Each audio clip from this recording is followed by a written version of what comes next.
Hello, listeners, and welcome. Today, you're listening to episode 112 of the Sunday Movie Marathon podcast. In today's episode, the boys and Darcy take a trip down memory lane back to the very beginning. That's right. Today, the guys are reviewing the Cornetto trilogy. Shaun of the Dead, Hot Fuzz, and World's End. The thing that kick-started this whole podcast. Oh, wait, hold up. Nope. Sorry, listeners. That would involve the guys actually watching decent movies. Today, you're in for a treat. 3 movies that I have never seen, do not know the name of, and probably will not like. Anyway, strap in, have some popcorn at the ready, grab a drink of your choice, and get ready for episode 112 of the Sunday Movie Marathon podcast. Take it away, boys. Ooh, that's a bingo. Welcome to the Sunday Movie Marathon. It's me, Max. It's me, Chris. It's me, Bingo. Episode 112. Here we go. With an extra special intro from a former ghost of the podcast. Ghost of the podcast. Thank you for that one, Connor. Always with us in spirit and in memory. Yeah. Or in flat. He was In there some for about cases. 5 minutes during one of the movies. He was there for something That is true. or other. Yep. How are we all on episode 112? Yeah, vibing. Same as yesterday when we recorded the last episode. It was a half episode. It was a 0.5er. Nope. I would call it a 0.5er. It wasn't a full episode, was it? Yes, it was. Max just wants to get to his show quicker. Shut up, you don't know what I want. So, Sure, I'm not mad I'm either doing way. pretty good, thanks for asking. Dealing we're with this ghost I have in my flat at the moment. The ghost of the podcast, you mean? Yeah, his name is Connor, and I just don't... I hear him a lot, but I don't see him. Mostly flatulence. I hear a lot of flatulence around the flat. I think you see Kermit more than Connor. I definitely do see Kermit more than Connor, I think, and also he's become a better friend to me. He also wears He his listens clothes. more, you know, and he doesn't spout rubbish at me. But anyway, that's where I am on that. Sort of living with that ghost in the flat. Yeah. Constantly telling me to get into a training regime, become a meal prepper. If you're not going 100% at all times, you're not doing well enough. And Kermit just doesn't... He's on my wavelength, you know? Yeah. Kermit's just He vibing. understands. He understands me, and I understand him, and we grant each other favours that only a frog and a man could. I'm not even going to ask what that means. Actually, I quite like leaving it up to the imagination. There are so many possibilities. So for we a heard that frog kind of man bullshit ship. that Netflix is pulling. Yeah. Yeah, but only because Chris told me, not because I found out from anything else. I don't know whether it's been like not big news, but like, you know, usually like those stupid like rag articles, they'll come out like, get rid of your Netflix now. But I haven't seen anything about it except that tweet. Yeah, no, I think they've like quietly like dropped it on their website. If you Google the word Netflix, Yeah. this is all it's about. Yeah. Go onto the news section. It's all about this. Yeah, that's what I mean. I've not seen anything, but I haven't looked at it. Netflix actively. are preparing to auto log you out after 31 days to discourage account sharing. Mm-hmm. That's the big deal. I think the aim is to get more people to sign up for Netflix who otherwise wouldn't because they were sharing their dad's or mum's Netflix account. So if you're not in that sort of household or there regularly, Yeah. you're out. Yeah, because I guess every month you would then have to march over to your parents' house and log into your like account under their account on their Wi-Fi. Yeah, you have to be on the Wi-Fi as well. It's Yeah. absolutely I have to insane. bring my TV to my dad. Yes, and get it march logged it in, there, and then plug take it it back a in. month later. sign into his Wi-Fi on my TV, log into Netflix, and then, make the journey back to the flat to watch more Big Mouth. Yeah, and then have to do that every single month until you die. I think this is I understand why they're doing it, but it's a terrible idea. I understand why they're doing it, but I think the aim is probably to get more people to sign up to Netflix so that they can make more money. Going to be the But opposite. the opposite effect will happen. Yeah, definitely. 100%. Nobody's going to. What's the point? You're going to get a lot of people who are like sharing and paying for it, like they're splitting the costs between like multiple people who are now going to cancel it and not use it. Yeah. Yeah, this only works for like, I don't know, people like me and Chris or you and Connor, like people who like live together and trust each other with like their own, like, do you know what I mean? Like you could have one account and I don't share care it. enough to have an account. No, I don't either. That's why It's only there because my dad pays for it. Yeah, that's the thing. I've only got it because my dad pays for it. There's not really enough on Netflix to keep me wanting to use it. Yeah, I think this is what's going to kind of like kill it off though, is because people are going to be using it for the convenience of somebody else having it. And if it's like, oh, but we want you to have it, and they've already tried to introduce like the ads and the paying less if you have ads and all this other kind of shit, but I just don't think this is going to work. I don't see anybody going, oh, you know what? I'm going to have to make my own account now. Everyone's just going to go torrent online, The You Onion. think Netflix is providing me with anything that I couldn't otherwise get Chris to torrent for me? You're living in a fantasy land. Yeah. There's no point in having these like 100 streaming services that I have to pay £100 a month for. There's just no point. I would rather just get it online for free. Yeah, has especially it gone when up we're now? like in a cost of living crisis where people can't afford Exactly. to heat their own homes and eat food, let alone pay for dozens streaming services so they can Which is a whole watch other all their tangent favourite stuff. Yeah, conversation. which is true, because I was just about to get into the rabbit hole of like the whole like Now TV situation as well. And I was like, because Now TV. they were like, we know times are tough. Oh, But yeah. you better pay an extra £1 a month for your subscription or that get was fucked. a really funny email I got where they were like, oh, we know everyone's struggling right now. We're increasing our prices by £2 a month. And Now TV is already like the most expensive one. Yeah. And it's got ads in it. Like you'll pay it. Don't you want to pay for not having Yeah, you ads? got to pay not to have ads. You also have to pay more Sorry. for it to be in HD. Yeah. And now another £1. I think And you have to pay more if you want Sky Cinema. it's so tasteless. Like imagine being like, we know you guys are struggling. Like everyone's having a hard time, and we want to provide you with some nice comfort movies and TV shows Give to watch. us more money. Give us more money. That's what. Do you know what? As tasteless as Netflix might be for doing what they're doing, at least they're not sending out emails like, we know that you guys are freezing in your homes and can't pay your lucky bills. Please give us £2 extra a month. Did you guys see that thing like a week or so ago that I think the CEO of Netflix said, where he was like, oh, we don't cancel any successful Netflix shows. I've seen that article shared so many times because everyone is so angry about how like the audacity of them lying to everyone. Yeah, and that like opens another conversation as to like what gauges what's successful on there. Their success is different to everyone else's success. Yeah. Isn't their success basically it's like who watched it in the first 2 days? If you didn't watch it in the first 2 days, it's a mixture of show's that going. and how many new subscribers the shows will bring in.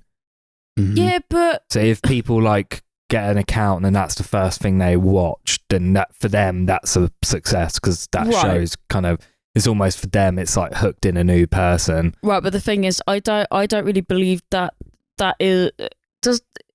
Are these people? I think they're a little bit dense. If I don't know if Netflix still do because I haven't signed up for one in a million years. But if they're still doing free trials, Yeah, of course they are. I wouldn't call a new sign up a success until they've been on the hook for at least 2 months and they've paid for their subscription by that point. You're not a new subscriber Well, they until only do you've paid like for something. a week trial. They don't do a full month. Oh, was it a week? Yeah. It's not anything like it used to be anymore. No, It used see, to be this like is you what, get a 30-day free trial. Now it's 7-day free trial. Used to be £6 for Netflix a Yeah. month. Now it's £16 for Netflix a month if you've got other people using it as well. Is it 16? I think so. That's what Sky News says. Absolutely the fuck not. Yeah, Especially it's like if you... $9.99 Okay. standard now. Mhm. I mean, unbelievable. $9.99 is not that bad. But do I you think want to pay 16 's a bit of a crime. $9.99 for Netflix and then $9.99 for Paramount Plus, $9.99 for Disney Plus, £25 a month for Now TV, Roku, fucking Amazon Prime, all this bullshit. Yeah, this is what they try and do there, because they're like, you know, where they use the marketing campaigns where they're like, but it's like the price of one coffee a week. And then you're like, yeah, but then That was I've got Elon Musk who Roku, did that, and that's, right? and then you're like, that's 25 cups of coffee a week that Yeah. I'm now subscribed to. You know what costs very little money? In fact, none at all. Just Torrenting? Torrenting. I mean, I hate to say it because I feel like us three on the podcast should be a bit more, not that we don't support, like, I've had an arc, I tell you. Yeah, like, I used to be very anti-piracy, but now it's like, well, what choice do I have? No, I do agree with that, because I mean, I'm pretty infamous for the whole, like, I used to like torrent music. Like, I don't think I ever paid for music unless someone else gave me an iTunes card. This was back in the day, I was right? there on YouTube to MP3 converter. Everyone was doing night it. I did it. I'm so Put it glad I'm onto not my the only one. MP3 player, and I was ready to go. My sister used to preach to me so much about, like, you're breaking the law. You're taking money out of these musicians' mouths, and I'm like, No. yeah, but I'm 13 and I don't have a job. Also, it's not like Spotify pays them anything. Yeah, no, that's true. We're basically paying a company to If make you're you deluded pretend enough that you to are, think that you're supporting musicians by having a Spotify premium Yeah. account, get out of here, man. Yeah, for anyone listening, the quickest way is actually just to go to their gigs and buy merchandise. That is the quickest way to support any You have to musician. go to the Midwinter Seas gigs and buy the Midwinter Seas merch. Where's the Midwinter Seas merch, boys? We don't have enough money to make them because nobody is coming to our gigs.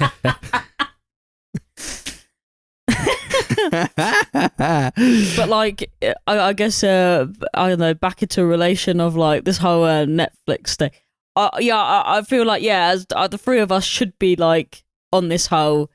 We shouldn't be committing acts of piracy, but at the same time, I do agree. Nah, piracy is cool. Piracy is fucking cool badass. and awesome, and you should be doing it. It's gotten to a point where, like, you see a movie in the cinema, odds on if you're even going to see that get a physical release or put anywhere on streaming. Yeah, It's not. Maybe it's not even going to happen. And I know this probably isn't like, I don't know. Shout out to whoever Chris is using as a torrent, but they are the highest quality I have seen. Yeah, of a very well torrent. done, actually. They man, are really good. They are on the really. torrenting. I don't know. It is top notch. I will say that. They're really good. I watched Puss in Boots today, and it was really, really like saturated. It was clear. It was crisp. It was crisp for what I could see of it. Anyway, Pirates it was doing crisp. it right for the people. It was like someone just had it on DVD already and went 4K here. version. It was There we go, so insane. good. It was so Nobody's good. paying them to do this kind of shit. Yeah, and I They're doing it wasn't out of the paying for goodness it. and kindness of their hearts. Yeah. Salutes to the pirates out there. I think it's kind of like you should still support what you want to support. I think I would if I could. still support like the smaller artists if you can, but Yeah, that's the thing though. Like, if you can, that's fine. But like, I guess I mean, I don't want to use Puss in Boots as an example because it's a pretty terrible one. But like, Well, at first I was working and couldn't go, and then decided even if I could go, not have only now seen it, but I don't care that much. So I think I see where you're coming from. Like, yeah, if I really wanted to go and see something like I guess for example, Adrian Toman's got a new movie coming out soon, and I thought I would definitely travel and see that movie because I would like to support him to make more movies if he so chooses to. I think Max makes a good point where he says about seeing things in the cinema and it may or may not get a physical release. Oh, I Yeah, don't give a fuck I about that though. Really? Yeah, but I do. And Well, I I know can't you two count do. the amount of times I've been to a cinema, watched a movie, and I'm like, that was awesome, mega hype. I'm getting the Blu-ray. I'm getting the 4K. Bar that, I'm getting the DVD. Nothing.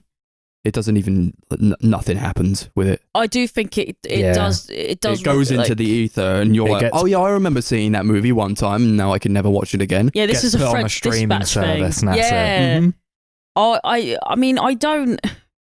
I'm not a die-hard movie collector like used to are, Mhm. but I do understand where you're coming from. If like I don't know, yeah, say one day Netflix ceases to exist, at which point it's pretty fucking likely now. But I might not be able to watch this movie because it doesn't have a DVD because they said let's shit it on Netflix. We don't need to make and they can it. take off whatever they want to take Exactly, off. whenever they drop of a want. hat. Yes, I agree. Yeah, HBO Max recently has kind of proved that even if they own the property, they can still get rid of it. Because that was something Yeah. that people were like, oh, at least, you know, the stuff's going to stay on that streaming service because they own the rights to it. But they've kind of proved that that's not even true anymore. Yeah, but yeah, because they can just take it off if they want to. Like, I don't know, say like, I mean, I don't know how this works, and they probably have like unlimited space. But say they had to get rid of something, how easy would it be to just diminish like a whole show off the earth? Yeah. So easy. HBO Max have done it with loads of stuff. They did it Yeah. like really controversially with Westworld not that long ago. I think that's now someone's bought the rights and they're actually bringing the show back in the future.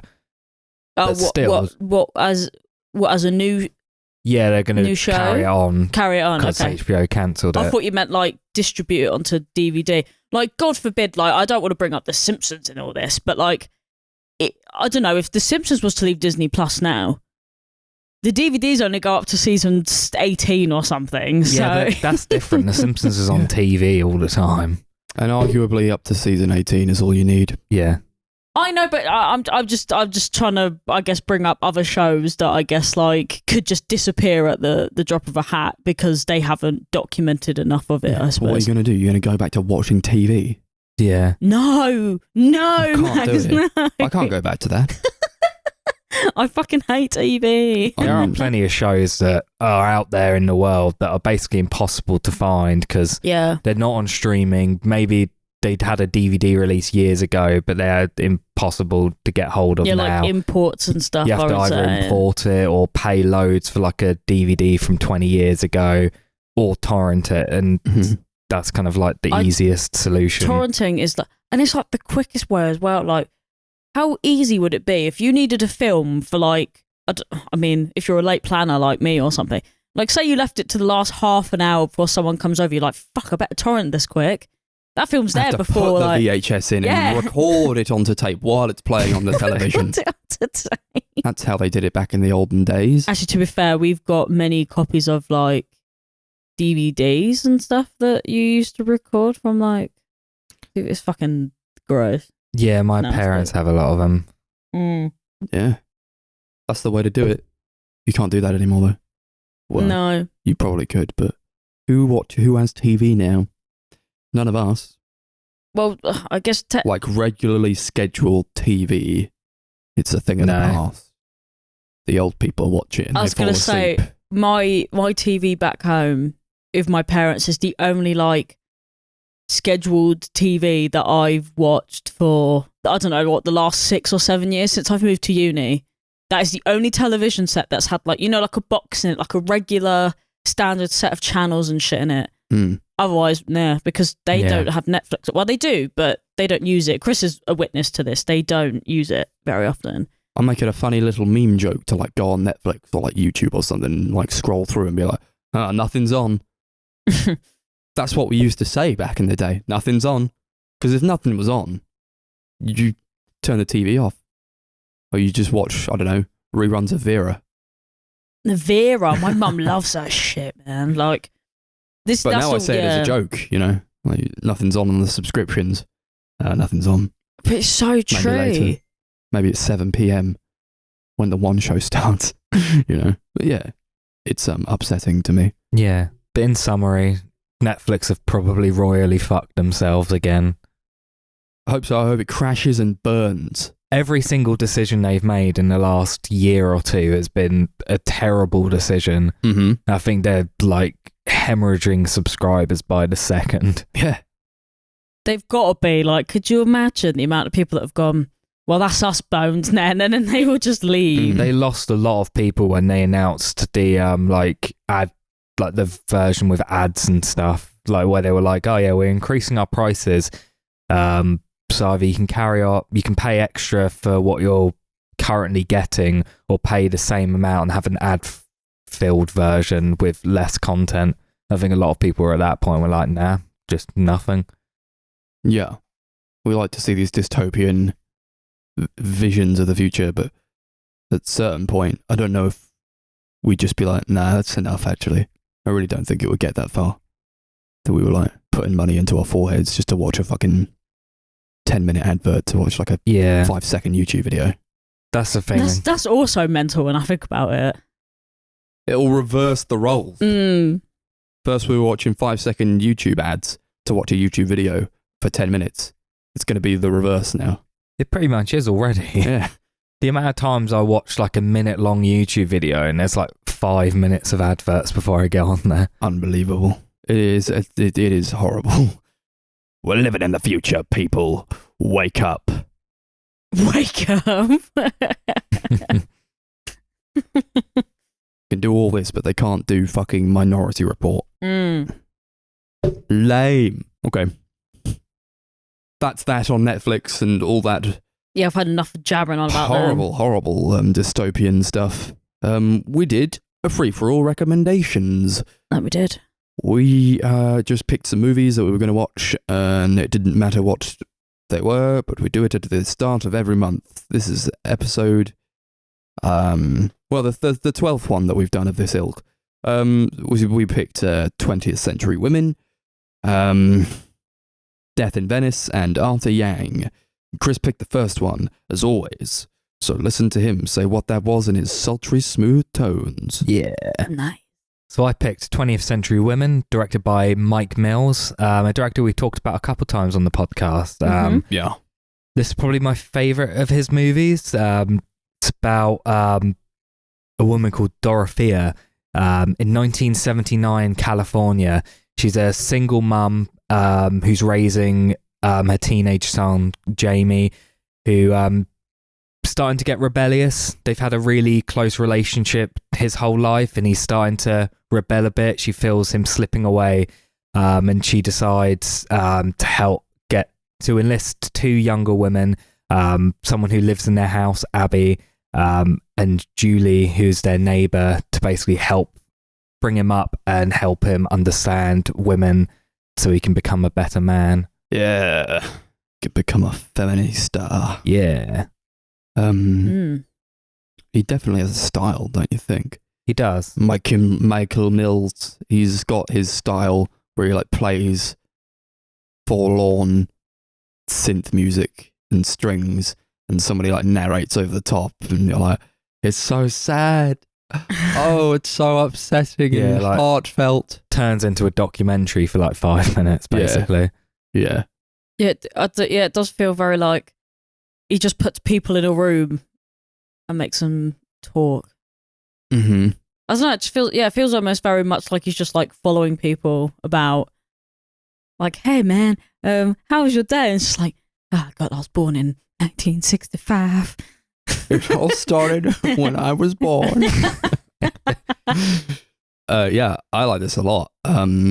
It's a good one. I don't think I've watched a movie of his that I didn't like. Yeah. He's a really good director.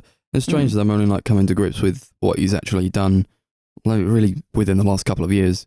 He's like shot up, or like in my estimations, I suppose, not shot up as a director. Although I'm pretty sure I do think he gets better with every movie he directs. And yeah, Beginners was really good. This is really good. And like Come On, which came out recently, that was like a masterpiece. It's just nice to see like how he directs people, because I think he does it in such a way where like they have conversations where like you probably wouldn't talk like that in real life, but it's like you want to talk like that in real life because they're really getting to grips with like how people should be speaking to each other, or like unleashing your feelings and saying, this is who I am, this is what I feel. Whereas in reality, I think people are a lot more closed off, and with Mike Mills movies, I think he wants people to be a bit more open, and sort of that's how you can sort of relate to his movies. They are all very relatable. Yeah, I think he does a really great job of creating characters who feel very like they feel like actual people. They feel like they've had an actual life and they've kind of lived a lot and been through a lot. And he does a great job of exploring that and helping you kind of understand who they are, where they've come from. There's multiple scenes in the movie where other characters will describe that person, like describe kind of everything that's happened in their life of significance up until that point, but then also explore like really tiny minuscule details that you don't actually really need to know, but that add so much depth and uniqueness to the character that it makes you kind of connect to them a lot stronger. He seems to know the human condition, doesn't he? Yeah. It's just strange kind of I guess it's like an approach to kind of like human connections and relationships that people are like, why is it though? Like, because we can sit here and be like, oh, yeah, this is how he's demonstrating like how we should speak to each other and all this kind of stuff. Like, it's like the yearning that we all want to do it, but yet none of us do. But I've never understood how we can all understand that we want to, but yet no one does it. Does that make sense? I always watch his movies and I'm like, wait a minute, am I desperately lonely?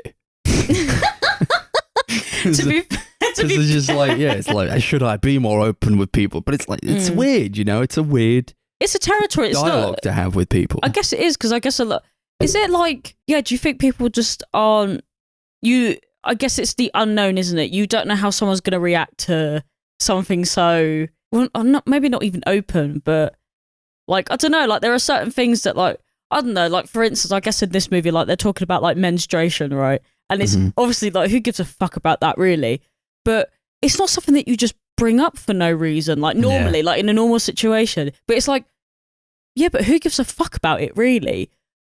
But we have this idea, we have like, going, talk about it, come on. And then we're all sitting there in silence and we're like, no one, like, we're just as a society just like conditioned to just be like, yeah, we could totally talk about like sex and having shit on a weekend, and even though, you know, we all talk about having a shit all the time, last lot, but you know what I mean, like there's just all the stuff that talk about the things you don't talk about. I think we should all talk about these things. It definitely helps where the movie is set, like when the movie is set, because it's set, it was set during like a big time of like cultural like rising, where was it like the 70s? Yeah, the 1979 it's set in. It's heavily rooted into the Californian punk scene, where, you know, women were kind of being very open about their sexuality and talking about their bodies and being like very sex positive. And I think they definitely explore that in quite a great way, especially with Greta Gerwig's character Abby, who is like, she is like massively into the punk scene. She's very rebellious. She's had a bit of a shit time, suffering from cervical cancer, but she's kind of putting all that frustration into kind of being free and open about everything and not hiding away from that. Well, I guess also because, like, I guess under the circumstances, it's like a piece of education, because I assume it's based in some sort of like, obviously not her because she's not a real person, but like the whole like whatever drugs these like women were taking and like giving their offspring like cancer and stuff, that's got to be rooted in some sort of truth that's like, it's really fucked up when you think about it, innit? Especially in like the 70s where you didn't really know what was happening, or like the ones a bit more experimental with like the drugs they would actually give people. And it wasn't even that long ago if you think about it either. Like that's the kind of thing that you'd hear about from like the early 1900s or something, like, oh, they drank battery acid because they thought it would like help productivity, but then just like killed them. Smoking 20 cigarettes a day was supposed to make you sexy. Yeah, like that kind of thing. And it's like, shit. Yeah, there's that scene where Dorothea is talking about smoking, and she's like, when I started smoking, it was good for you. Yeah. It was chic and trendy. Yeah, because it was, you know? Yeah, they used to like advertise it on like newspapers and TVs and radio and all that other kind of shit. Looney Tunes like advertising cigarettes. Yeah, it's so honestly, this kind of stuff is so fucked Bugs Bunny up. smoking cigars and shit. It's mad, like the stuff that just used to happen. That's because he was awesome. No, it's true. He was cool when he was smoking the cigars. Yeah. I want to be like Bugs Bunny, they said, and get these kids some cigars. Recruit. Ew. I like the character of Jamie as like a Yeah. main character and as a kind of a vessel to explore these themes through, because he was slowly being turned into a feminist, and he was reading these books about feminism and trying to be an ally and you know, fight for women's rights and the movement. And I think that wasn't very common with like men, I don't think, especially like in like the 70s or the 80s. Yeah. It's only really like nowadays where it's like, yeah, you need to be part of it as well, actually. Otherwise, nothing's going to get done because who's at the top, you know?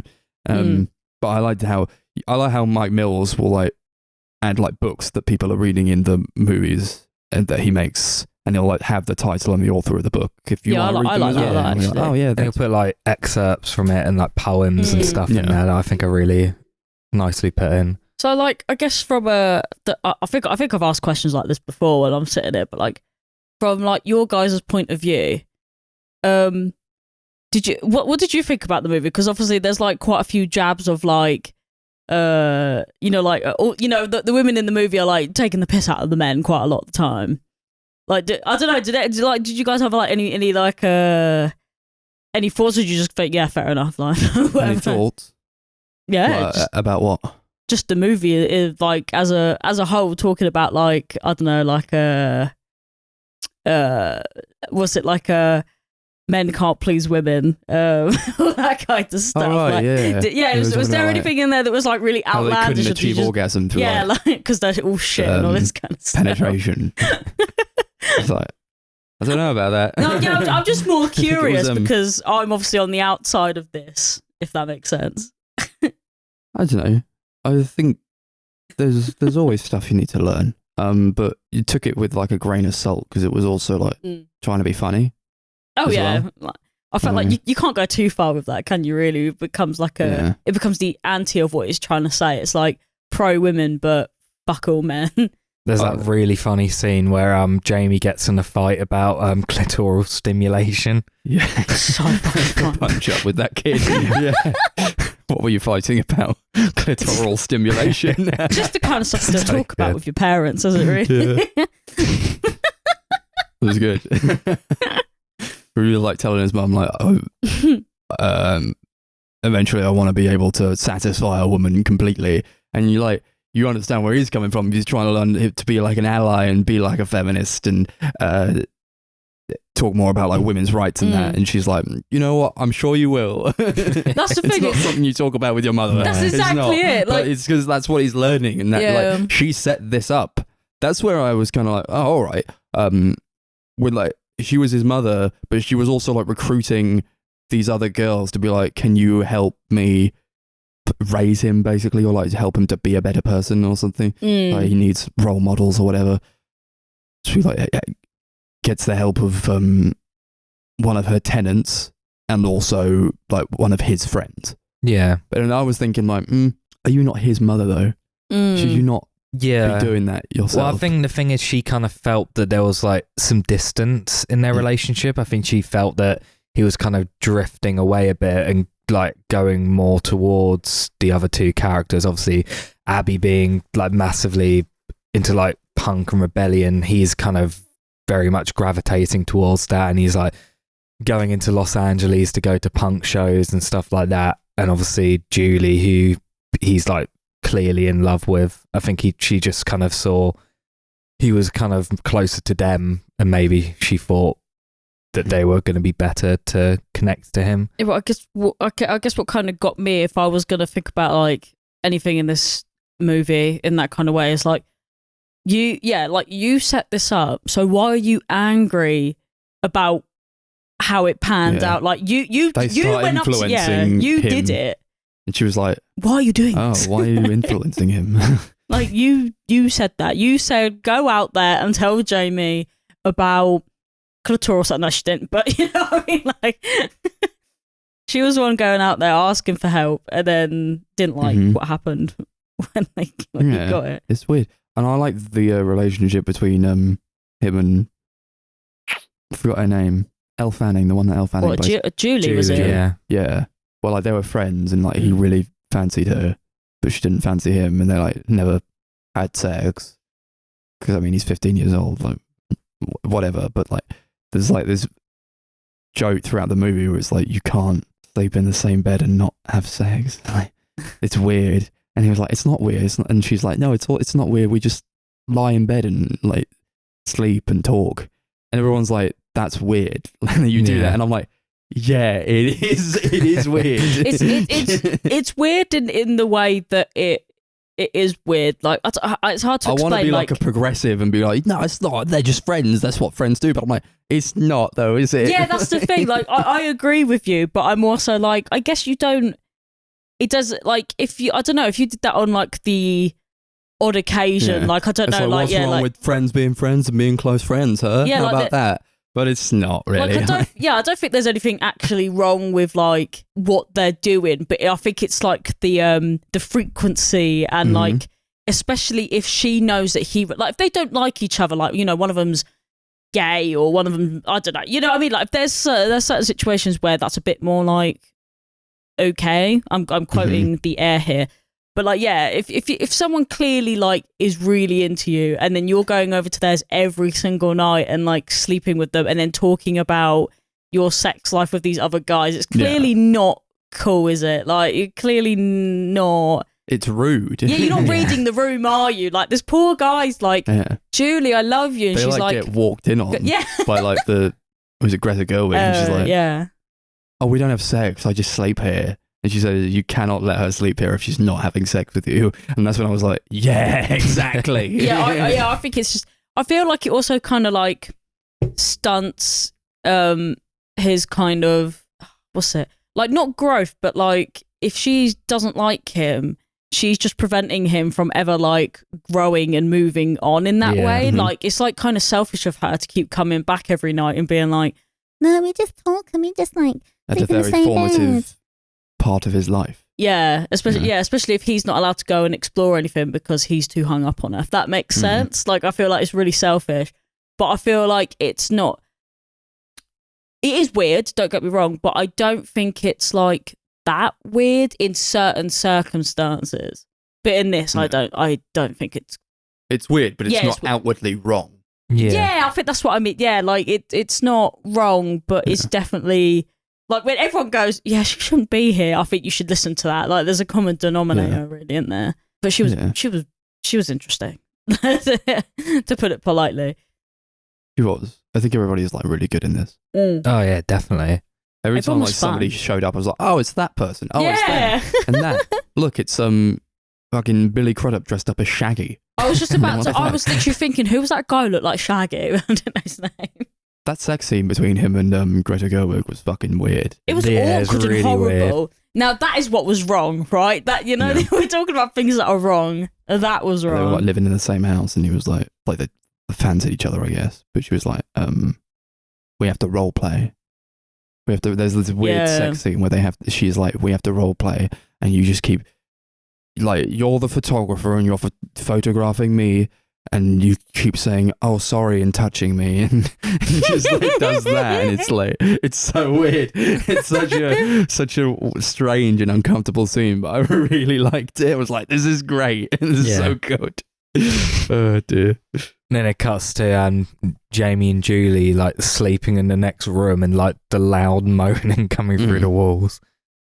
That is good. Yeah. Because they weren't having sex with it. You just had to like listen to other people doing it while they lay there. That's pretty gross. Pretending they were like just friends. Like, it's lame, man. That's why you got to kick her to the curb, Jamie. I think Greta Gerwig probably delivers my favourite performance of her whole career in this. I think she's so great. That character of Abby's probably my favourite in the movie. She's very good. Yeah, I liked her a lot. I don't know if I had a favourite in this movie, truth be told. Yeah, I don't know. Yeah, I don't think I gravitated to anyone in that kind of way where I was like, oh, thank God there's more of them. Do you know what I mean? I didn't feel that with any of them. Yeah, I mean, I do love all the characters. I love spending time with them. I think that's one of the reasons I love the movie so much, is just because I I just really enjoy seeing these characters and kind of living in this world and kind of living with them. They feel very human and lived in. Yeah, they do feel real. I think Mike Mills knows how to cultivate a vibe. It's not like so much like, I really like the characters, but I'm not like, oh, and this character was great. This is my favourite character. Yeah, I feel the same. The movie is telling you a story through the characters. Yeah, like I think maybe not in this movie, but I think I have favourite characters from other movies that he's done. Mm-hmm. I think it helps that he draws from his own life experiences a lot in his movies. Yeah. Like this and Beginners are apparently incredibly like autobiographical in a way. Yeah, he feels like he's lived through it. Yeah. Yeah, I feel like some of it's almost like he's had a life, you know. It feels almost too specific in some instances where it's like, that is definitely from you, isn't it? Like you read a page, it felt like to me like I was watching a recreation of someone's day in a diary, if that makes sense. Like he just wrote this entry out and just got people to act it, and I would have been like, oh, okay, that was an interesting day in 1979. But I think the more specific you're able to be with stuff like this, the more relatable it is. Yeah, strangely. that's what I was thinking. Because nobody goes through exactly what is in this movie or in his movies. You just don't, do you? It's not really so much about the situations, it's about like the feelings that are elicited from the situations that they're in. Yeah, because you can then relate it back to, oh God, I remember feeling like that when I da-da-da-da-da. Because it's the feeling, isn't it? Rather it's happening to the human experience. Yeah. Like I said, he knows the human condition. That man is scary. Is he? Maybe he was a psychologist back in his former life or something. Kind of reminds me of like Charlie Kaufman in that way. How they're kind of able to tap into the human condition a bit. If they made a movie together, that would be like the movie to end all movies. the sun would you explode. Wouldn't get out alive.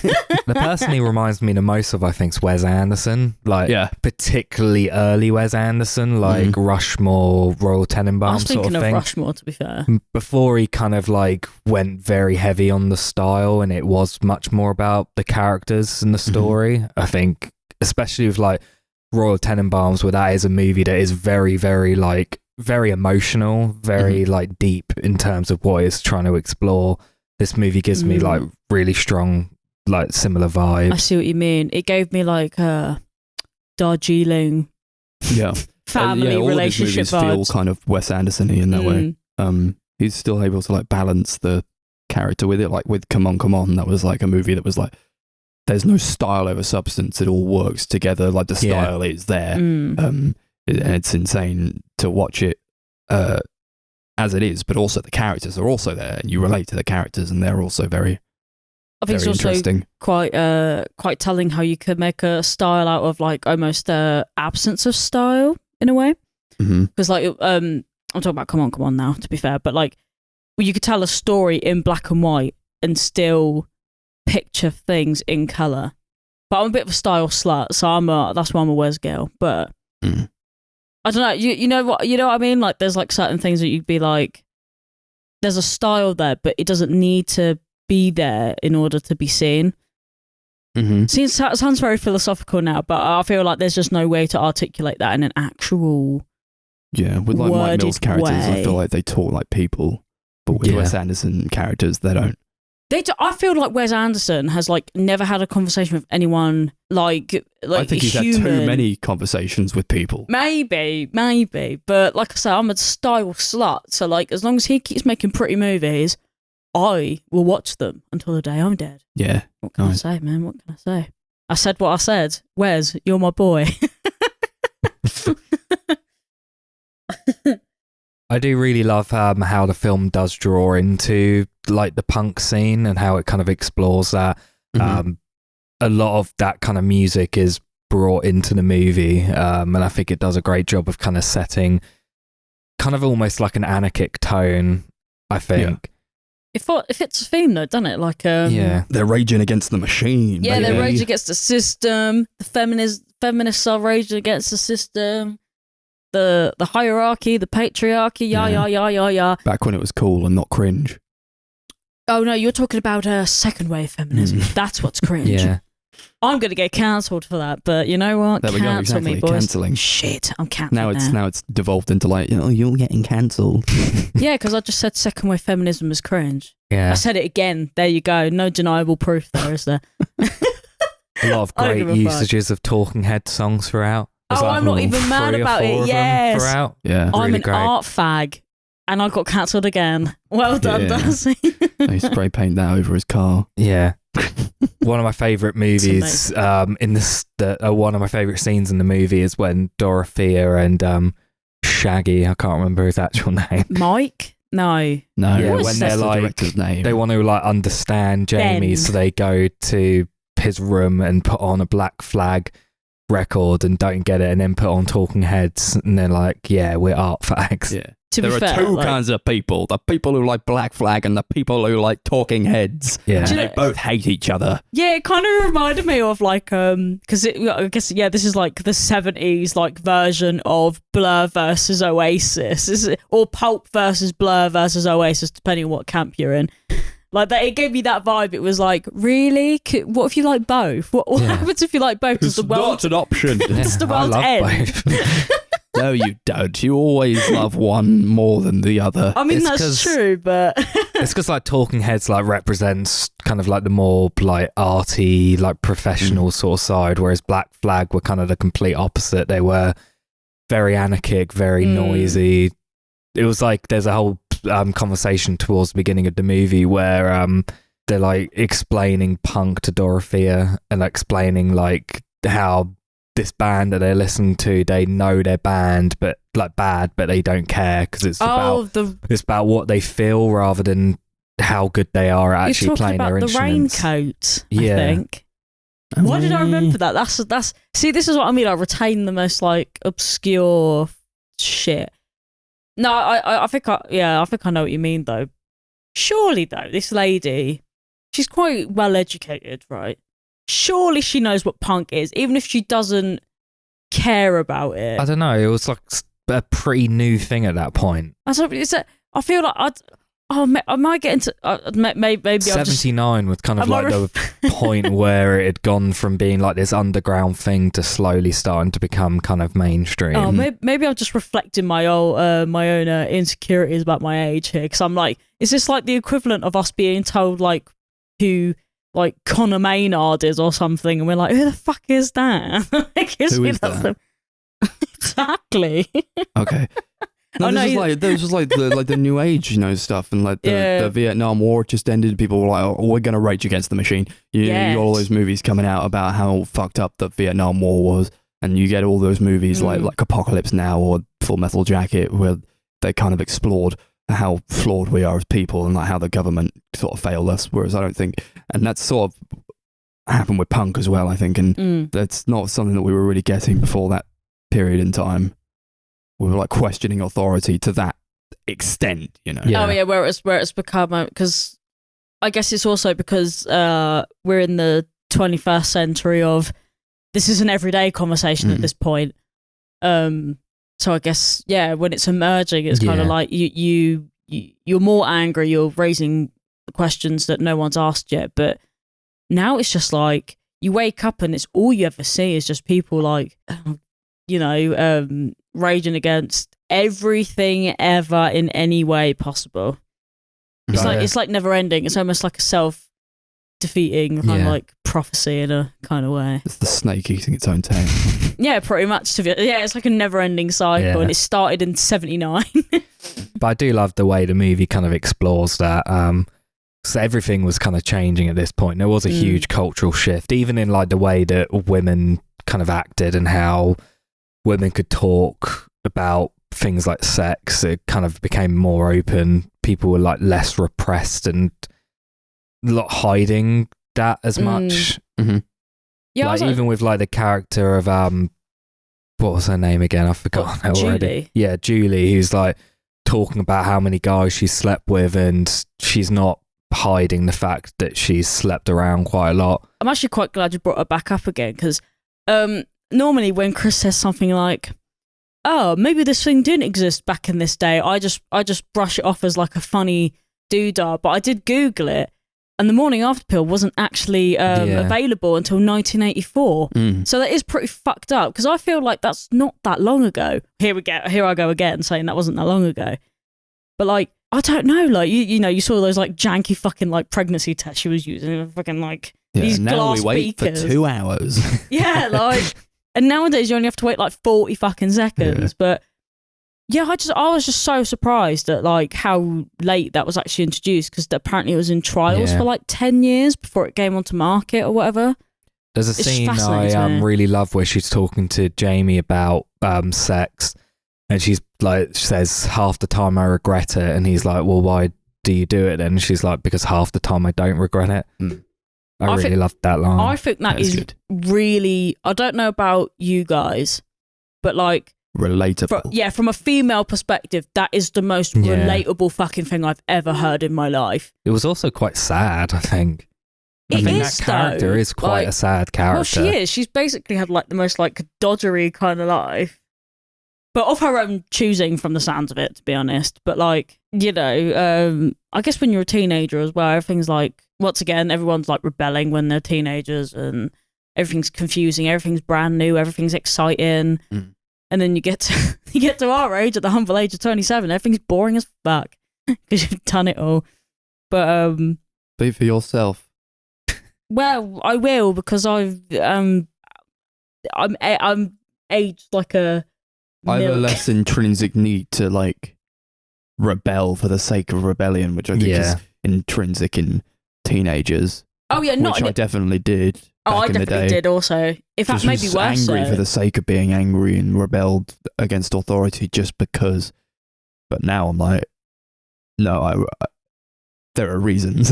Like, I also think like in a similar sort of vein, I think I can only speak on behalf of maybe myself and other female people that I know.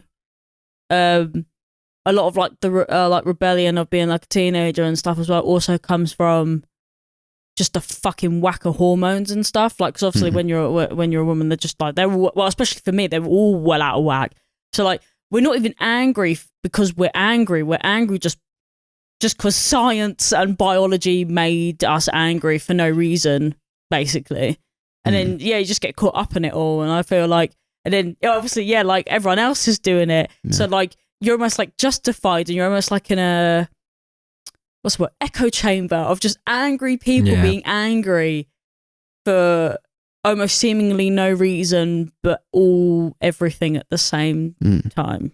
And parents being against their kids, and kids being against their parents. It's always good to set it in like the 70s, where we have this like retrospective, where we could be like, it's also sort of like this now. Again, the imagery of like the snake eating itself. It's like, kids get upset and mad and they rebel, and the parents are like, why are you doing this? But they were also kids and they also rebelled and they got angry, and their parents were like, why are you doing this? It is this cycle of the thing. I don't think it'll ever end. I don't know how to learn from it all that much, but it's like, I guess maybe you want to feel like things would change once you got older, and like then you don't understand when you get older the world that the children are living in as much as your parents didn't understand the world that you were living in when you were a kid. Yeah, maybe. And I guess also I'm not a parent, none of us are parents, so like I'm trying not to speak out of turn here, but like, you know how they always say stuff like, oh yeah, like if I was a parent though, I would never have this relationship with them. But then I think it's a lot more difficult than that, isn't it? Because like, you obviously don't want them to be angry and rebelling, but then you obviously want, you know what I mean? Like it's almost like you're constantly at battle with like, you want them to be safe, but they want you to leave them alone because you need them to trust you. That you're not a part of. Yeah, basically. I feel it now with these TikTok kids. Yeah. I'm like, I don't understand really what that's all about. Yeah. And I'm only fucking 26. Like, no, this is what I mean. But even now, I'm like, they've moved on. Yeah, you age like milk. milk. No longer the world that I was living in when I was their age. Yeah. So even now, I'm like, that's insane. Like, that's bullshit. Yeah. Why are they doing this? You could just stop doing that. But they're like, no, you don't understand. And I don't. Maybe it's probably going to be the same if I ever have kids. It's like, no, that's going to be like miles away from the world that I knew when I was a child. for a And teenager. It's fucked up to think about, but it is true though, isn't it? Yeah. Like, and the thing is, it's going to be a never-ending cycle of like you can't understand what you don't understand. Do you know what I Yeah. mean? Like, even if they explained it to you, like we could try and explain it to our parents. Their parents could try and explain. You know what I mean? Like, it's going to be a never-ending cycle of times have changed. You can't understand because you can never understand. I can't pause Call of Duty, Mum. Okay, I'm on it. It's on a live fucking game. Okay, I can't just pause it. That's impossible. Back in my day, we could pause it. Well, it's not your day anymore, Grandma. And it's like, it's just like that over and over again. They also explore this idea of like parents not really knowing who their kids are, and I think like they had like a quite an interesting relationship where they did share a lot. Yeah, and they spoke like adults. But she has this great line that says, you get to see him out in the world as a person, I never will. And that is very true for a lot of for parent I agree with child that. dynamics, because you don't know. Even now, I'm like, well, probably not. I don't know my parents as much as their friends would know them, you know, or they don't know me as much as you guys would know me. I kind of feel that way with like I know this isn't exactly the same, but I almost feel that way about like my sibling. I only have one sibling. I don't know why I was about to do the plural there, but like it is almost like everybody knows a different version of you, if that makes sense. And I guess with parents, that's even worse so, because you're never gonna, you know how like earlier we were like, you don't talk about clitoral stimulation with your mum. No. Like there are certain boundaries with your parents that stay in those boundaries. Yeah. Like I would never take my mum to a gig, for example, because that's not the kind of thing that I would do with my mum. I don't know if I'd even take my dad. I'm more likely to take my dad, but I don't think I would. But they're like, like you set yourself out to be a person between every relationship you have, and no one will like a parent will just. I actually think that's kind of sad now I think about it, because like if I ever had kids, I feel like you never really would like. They'll get to a certain age, and you won't know them anymore. They'll be the former version of whoever they were beforehand. As a parent, I think you hope that you shape your child into like a good, well-rounded person, but you never really know for sure whether you have or not. True. Like, I mean, I'm once again not really quite relevant, but like you see it on those TV shows and stuff as well, where like you just always end up finding out stuff about like the people around you, especially like when parents find out stuff about their kids, and it's just like, oh, you didn't know about that, and it's like, oh, okay. I don't know. It's just I think it's just it's a thing that's almost like for me as a not parent, it's almost incomprehensible that you could have a relationship with someone that close to you, like you literally birthed them from your body, or I don't know, adopted them out of your love, whatever, and you don't know who they are. Like you get to a certain point, and it's like you are someone else now. You live your own life. I just think they're kind of fucking sad, to be honest. Thanks for that. It was a proper bummer how for it goes, me. I suppose. Yeah, that was a proper bummer. I didn't like that. Should we rate the movie? I just wanted to Someone say something nice. just say I really, really loved the ending to this movie. Mm-hmm. Oh yeah, I like how they talk about what everyone ends up The doing. film kind of just like the story kind of ends, and then it's like, here's the characters, here's what happened with them for the rest of their life. Yeah, I And like it's that. really sweet and Yeah. hopeful. Also, like the fact that they didn't do like, oh no, they kind of did, to be fair, but it wasn't like a really long like montage of like everyone's life. But Yeah. I guess it kind of was, but it wasn't as cringy as you'd expect it to be. Yeah, I think the whole movie I'm on like the verge of tears, and that's like the bit where just start rolling just during that last bit. Yeah. If I had like one criticism, it'd probably be like the use of music, and it felt quite manipulative at times. Yeah, And I can understand that. Especially He that does it last to bit. I know elicit like an emotion, like a nostalgic kind of emotion from you, where he does these like heavy strings, and also like I liked the music, but it felt like it didn't vary a lot. It was sort of just the same sort of string arrangement. You're going like, they're talking about how they feel over this song.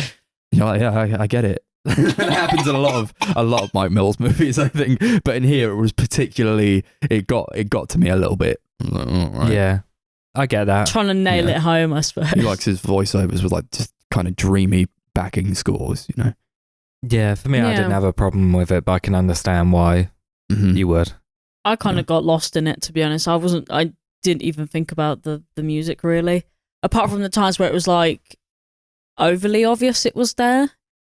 Like, you know, when the mum's like smoking on the bed, like, and I would die in the year 1999. It was like whenever a character would talk about how they felt, that music would start playing, and I'd be like, fucking come on, man. Yeah, like, I only picked up on it sometimes, but when I did, I thought, all right, we get it. Like, she dies, all right? Like, it's okay, it's fine, whatever. Every time a character would be like, I just feel like the music would go, they're feeling things. Starts drowning them out. Okay. Great. Should we rate it out of menstruations? Cool. Sure, I'm okay with that. That's another one of my favourite scenes. She just starts shouting menstruation. Menstruation, say it. Yeah, I really, really loved this movie. I had only seen it, I think, the once before, so I was looking forward to rewatching it. I think it was actually a lot better on a second viewing.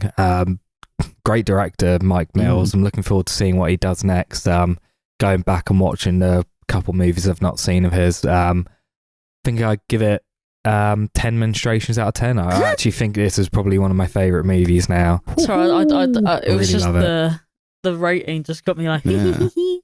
I liked it a lot. I bought the DVD before it ended. It was like, I need this movie. It's a shame it's not out on Blu-ray over here. It's a shame. Yeah. What do you know? Well. Really beautiful looking movie, so it would look good. It's a shame. Although when was it the mum said to Billy Crudup, you don't have many funny lines, do you? That was great. Fucking okay. Yeah, really good stuff. I'll probably give it 8 menstruations out of 10. I don't know how you just reminded me about the fact that she was like, she just left herself open to just get read to filth like pretty much the whole movie, which is everybody fucking was always hilarious. Like, dragging her. Your life ain't so good, is it? And she'd be like, it's not, shut up. Yeah, it's like she was dishing it out to everyone else but couldn't take it, and that reminded me of that. I was like, fuck, I forgot to mention that. Do you know what? I actually, Chris had a go at me for dropping it down half a point on my second viewing. But upon reflection, I actually think that was less to do with the movie itself, but more I hate when I say this because it's just my go-to excuse, but it was just... It was long. It was just the mood I was in, you know? Like, it had nothing to do with, like, the length or the movie, and I still loved it, but it just wasn't, like... You probably overrated it the first time. Maybe that's exactly what happened. Maybe I was just so into it the first time that I fell out of it. Yeah, I can't tell you the amount of times I've gotten out of a movie, gone, oh, that was a 10, and then like a couple of weeks later been like, actually, no. And it's also quite rare that I rewatch a movie anyway, so I feel like this is a good reflection of, did Darcy rate this too high, or did Darcy actually really like this? Not to say that I didn't really, because it's still a 9 menstruations out of 10, so it didn't do too badly. Hey, that ain't too bad at all. No. Great. I recommended a movie. It is Italian, from 1971, directed by Luchino Visconti, and it's called Death in Venice. It's based on a book of the same name by Thomas Mann. It is about a composer who goes to Venice. Yes. He's quite depressed, quite upset, and like, I'm going to Venice. I need a holiday. And he becomes enamored with a young boy that he sees there on his holiday, walking about the resort. He was a very pretty boy, very good looking. I think it's just about like him watching him and sort of how it's not dialogue heavy particularly. So I guess you are left to sort of stew in it and sort of make up your own mind about what he's thinking or what the movie is ultimately about. It's like a lot of the Italian movies of the time. It's dubbed over, which was a bit disappointing. Yeah, I didn't appreciate that. So, you know, he's supposed to be German, but he's speaking in a British accent the entire time.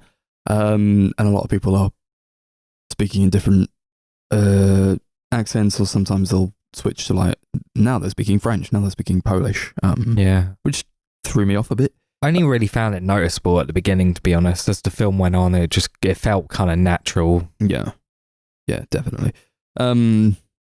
It's I got the Criterion, so I wanted to watch it. And yeah, we watched it. That Don't we think any of did. us had seen this before. No. I mean, to say what I thought about it, I suppose I quite liked it. I thought it was pretty interesting, but it's not a very fun movie. It's very horrendously uncomfortable because he's basically just like fawning off this young child the whole time, and he doesn't verbally say it really at any point, but the insinuation I thought was that he was lusting after this young boy, and that's sort of how I viewed the whole movie, although I feel like it's maybe not about that entirely. I don't think it is about that. No, But it's hard to watch the movie and not see that, because that's kind of how it is presented. Yeah. I think there's like a lot of scenes where they, I wouldn't say sexualize, but maybe glamorize the young boy. They show a lot of like shots with him like basically just in his underwear, like in the sea, a lot of shots like trying to make him look like pretty and like attractive, and all of that just kind of completely put me off the movie.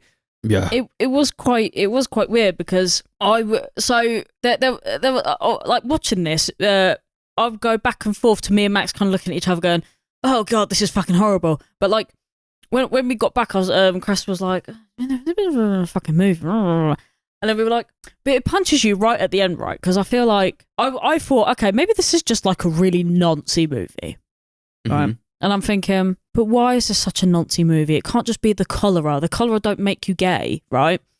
And all of a sudden, remember he's laying in the bed and they're like, oh, you're an old man, you old man. You missed the days of your youth, old man. And I was like, oh, it's supposed to be like help me out here. He's the boy is obviously real, but he's like a I don't know, like a personification maybe of like youth. Of that's what he's kind of trying what I got from it. He's like, he You know isn't what I mean? really attracted to this young boy. He's But like, it's not he's him. dying, kind of like he's quite old. He's sick. And he's looking at this young, healthy boy, and he's kind of like wishing that was what he had. He's kind of just like longing after that. He's like a has-been in his field. Yeah.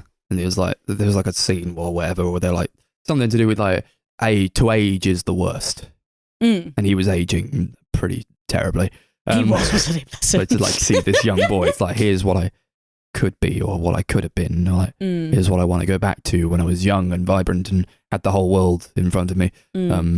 It is still Nancy though. There's a really great scene towards the end where he's like, you see him like performing a piece. He performs it and everyone like just boos and like it comes after him. It's like just kind of shows like how far away from his like youth that he is now, how far away from like his glory days he is. Isn't it also the song was written about this young boy as well? Not about him, but like it's supposed to be like it was written around all of his encounters with him. So it was obviously a song about like reclaiming your youth, or I don't know, nonting over a little boy, I don't know. But either way, apparently trying to claim back your youth through your art is I don't not think the one. the song was meant to be about that. I got the idea that scene was set before the rest of the movie. Oh, I don't know. I thought it was. I thought he was a writing a song that was like dedicated to him, but not I think it was like, I don't know. I could be wrong, but that's what. I guess you could take it. I don't know. Maybe I don't know. That's what I thought. But I got that was the reason he went to Venice, was to get away from that after. Yeah, me too. That. Oh, okay. I thought that was maybe I just completely like put two and two together and made like 12. But who knows? I mean, the whole time I was thinking like, this is weird and uncomfortable, and I It don't was like so I weird. don't like watching this happen. But it is a bit too easy to say he was a paedophile. Exactly. It's too easy because it was. Well, I mean, yeah. Up until the last 15, 20 minutes, I was thinking, God, this is like, this man is a freak. What's wrong with him? And then I thought, oh, he's just upset because he's on death's door. Makes sense. I also got this sense that like he was he was married before, and they show flashbacks about him being like this meadow with his log cabin and his wife and his daughter, and his daughter looked a little similar to the boy. So maybe, I guess so. Yeah, well, he's not with them. Maybe they're not in the picture anymore. Maybe they're dead, or maybe they like he the got daughter divorced. definitely died. Yeah, the daughter did die. Yeah, Yeah, I it was don't know like what a small happened to her coffin. though. Yeah. And I was like, maybe he's thinking about that as well, and how though sort of what he could have had. Oh with yeah, his boy maybe. and, Yeah, like his family. Like, oh, my daughter would have been about your age, Yeah. Tad With Joe or lovely whatever his golden name is. hair. Yeah. You know? Yeah, I guess that makes sense. Yeah, I didn't think about that, but I mean, I don't know why else. Like, apart from trying to pull at the sympathy strings, I can't imagine why else you would plant in this idea that he was like, do you remember? You used to be married. You used to have children. Haha, you don't have nothing now, do you, man? Otherwise, like, why okay. show it? You know? Yeah, I feel like there's got to be some sort of parallels you can draw from that. I mean, I was getting the pedophile angle to it like heavily. So I was also thinking like, what if he's like looking for both in this boy, like his wife and his child? Do you know what? Maybe because like I said, up until the last like 15, 20 minutes, I was convinced this man was just a paedophile, and he was like he had to run away from his child before he did unspeakable evils. But like, no, I think it just came down to the fact that man was having a end of life crisis, basically. I think contextually it's like a very different movie half an hour after you watch it. Yeah. 100%. Yeah, like once you realise what it's actually about, you end up going home and going, now that bit makes sense. Now this could actually be this. But when you're watching it, you're just so desperate for it. Like there's that scene, remember, where he's like on the beach and he's like literally 2 seconds away from touching this boy, and like looked like he was about to grab his tush, and I was like, absolutely do not do that, because I'm going to die of cringe if you go anywhere near him. But like, I guess there's also, now that you know that it's, him like longing after all this kind of stuff, you ever notice like he's always just within distance, but he never quite gets there. It's like he's almost so close, but yet so far. I think maybe that was what was happening to him, was that it was like a manifestation of what he could have had in his past and when he was younger, or like this idea of youth being this pedestal. But he was also kind of I felt like he was disgusted with himself for wanting it. Yeah, that is true. He was asking about like he saw them like disinfecting Venice, and he went into a lot of depth with like, why are they disinfecting Venice? And he asked a lot of people, why are they disinfecting Venice? And nobody could really tell him. They were like, oh, it's the cholera. It's the cholera that's going like across the world in the sea, and it's being carried everywhere. And he's like, maybe I'm getting ill, and that's why I'm being attracted to this little boy. So it was also to do with that, I think. Yeah, it was like it is sort of about that, but he doesn't know it's about what it's actually about. Well, of course and he doesn't. Thinks he's having these thoughts because he's being poisoned by cholera in the sea. Yeah, exactly. I mean, like the cholera is making the frogs gay. You know what I mean? Like this. Yeah. Just one of those. I would never be gay for a young little boy. It must be the cholera. It's got to be the cholera. Yeah. But like, I guess it's sort of before you realise what the movie actually is. I was starting to think things like, wait, if it's the cholera that's like doing the things, that boy's been in the sea a lot. Maybe he's gonna die. And then coincidentally, the coffin for the like they do the flashback to the kid dying, like his daughter or whatever, and they have little coffins. And I was like, oh my god, he's actually died. And it just turned out to be a completely different scene of the film. And I thought, okay, the kid's fine. The kid hasn't given himself cholera from going in the ocean constantly. But think about it that way.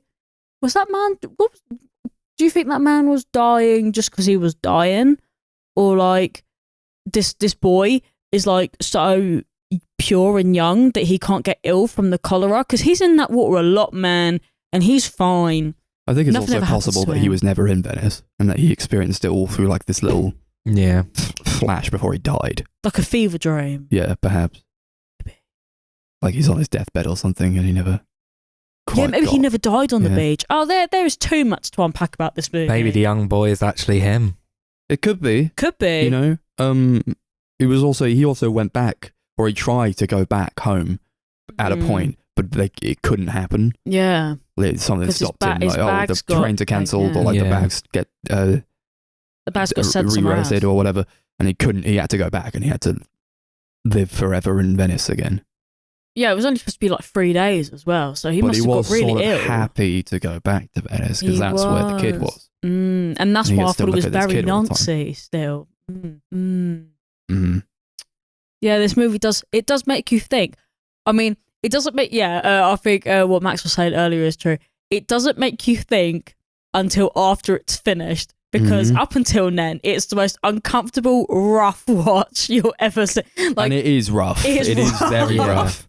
it's horrible to watch. Like, I actually hated watching this. I think that's my biggest problem with the movie, because although I do think it is telling a lot of really interesting things, I do think there is a lot to unpack about it. I do think it is such an uncomfortable experience to watch, and it's hard to watch it, especially now, and not feel like it's something a little bit creepier. Yeah, it takes you out of it a little bit, doesn't it? Because you can't stop thinking about how, like, you stop thinking about the meanings or the artistry of the movie. All you can think about is, please don't touch that kid, Jesus Christ. And then that's just it. That's your whole mentality for the whole film, is like, oh, God. But I think there's a difference God. between like a movie that's presenting what this movie is presenting and not doing it in a gratuitous way, because I don't think it was.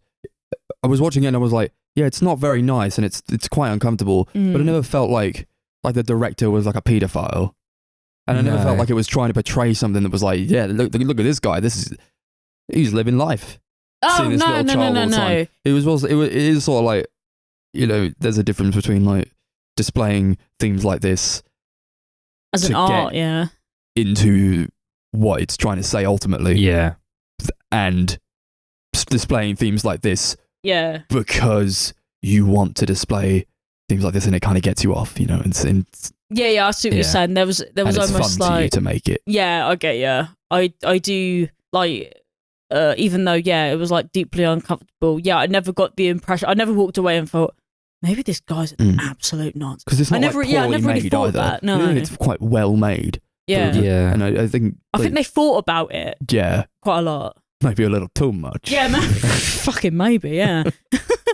No, but like, yeah, I feel like they thought about it a lot to kind of, they're pushing the line, but they haven't gone too far. It's like, how far can we go with this film to say what we need to say, make it uncomfortable, but not have allegations made against us that we could be be something we're not. Like, I think they take it to the edge and they go, that's enough. We're good. There was some behind the scenes shit I read from that actor. Apparently, like, all the crew kind of sexualized him in a way. Yeah, I read that. They took him to like gay nightclubs and stuff, and they all like You're not helping. You're just not helping looked at my him in a cause. Why very would you say sexual that? way. Apparently, Why Yeah, I would you did read say about that? sadly. yeah.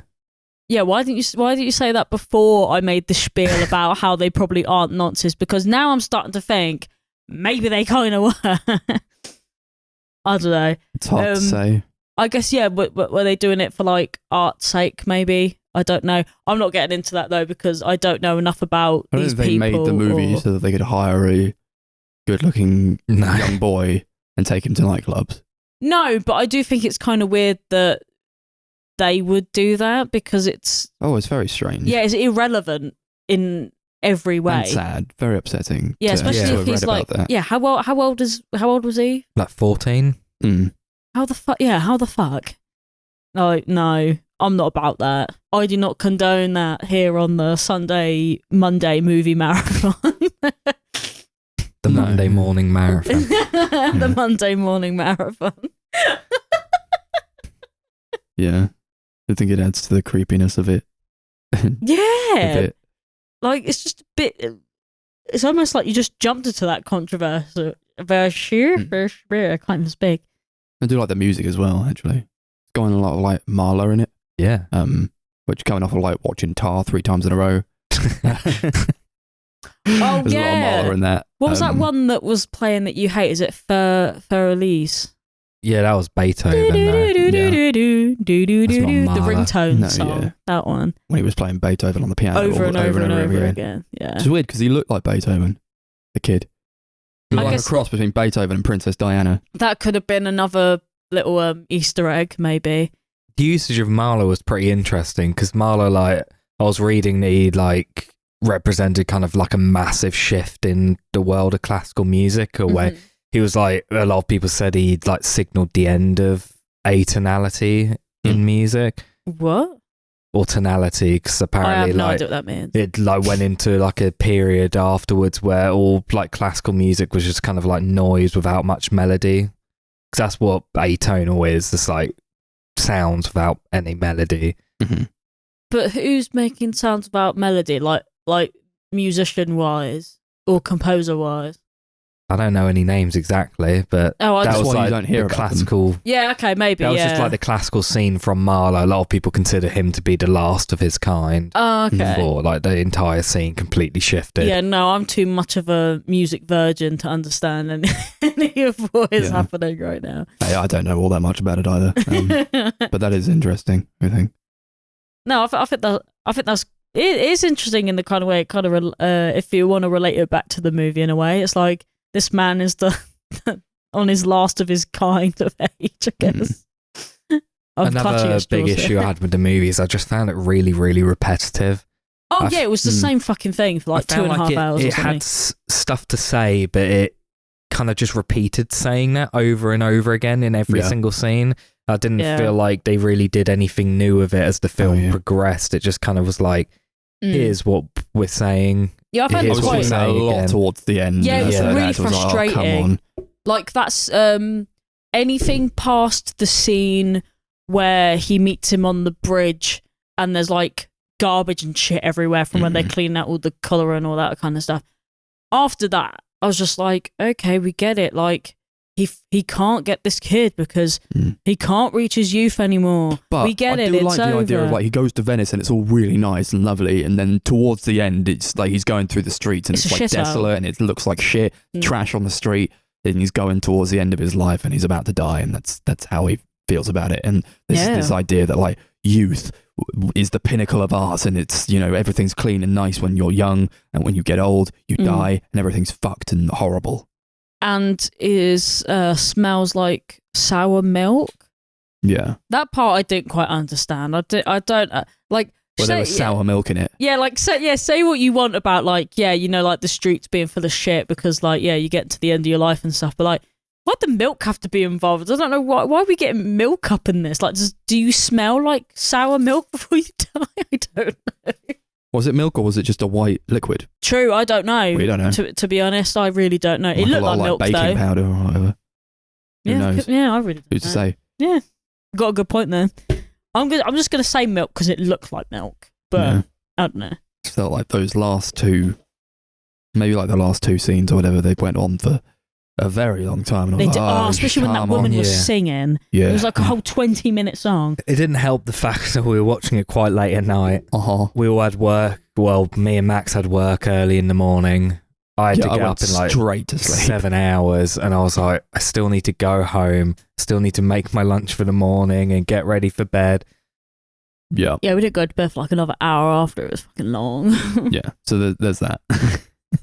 I think that just kind of like just sapped any enjoyment I was getting from the movie. At that point, I was just like, I was just done with it about halfway through. Yeah, I was looking over at Chris and I thought, he is hating life. Like, that is the beauty of this podcast, though. Oh yeah, you can always tell when one of us isn't into it anymore because there's like a shift. Something changes. I You mean, can just I see was it. never really into it to begin with. No, but you but could as the just film see was it, going on, I just lost even more Chris was interest. on his phone the entire time. Oh, he actually was. To be fair, I was actually spending a lot of it just reading stuff up about the movie. Yeah. And You do that a almost lot. dying because you ate a whole thing of licorice. Yeah.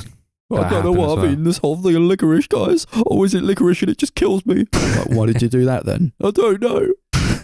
Yeah, I did say this. I was like, why did you know it makes you ill? Why do you do it? It's a I love problem. I just love licorice. This is like the show 1899. If no one spoke to each other, it's like that. Oh, and we're just once again we're just assuming that everyone knows Just about watching a three bunch of foreign languages. geezers walk around. Ugh. Okay, what the fuck? Okay, Fucking madness. cool. So I guess we'll Yeah, what do you rate want? this one out of Marla's. Okay. yeah, I do think this film has a lot to say about like growing old and dying. But I just wasn't really vibing with it. I found it a little bit too problematic, I'd say, maybe. It was quite creepy. I didn't really... Very new age word to use. Yeah. Didn't really vibe with it at all. Found it quite boring at points. Yeah. And yeah, it was just weird. I think I'd give it like 4 milers out of 10. I feel like I would probably get a lot more out of it on a second viewing, but I don't know if I could do that for a while, if at all. Yeah. It didn't slap, and it was problematic, and it's cancelled, and what's more, it was Italian, so... Double cancelled. I liked it, but I was not having too much fun. It's not a movie that wants you to have fun. It's a movie that wants you to feel something, and Jesus Christ, did I feel something. It is a very visceral experience. It is very uncomfortable. I think you have to watch it with other people. Yeah. If you watch it alone, you feel like disgusting. You feel dirty. You feel gross. Yeah. So, yeah, I liked it. I'll probably watch it again at some point. I'll give it 7 milers out of 10 for now.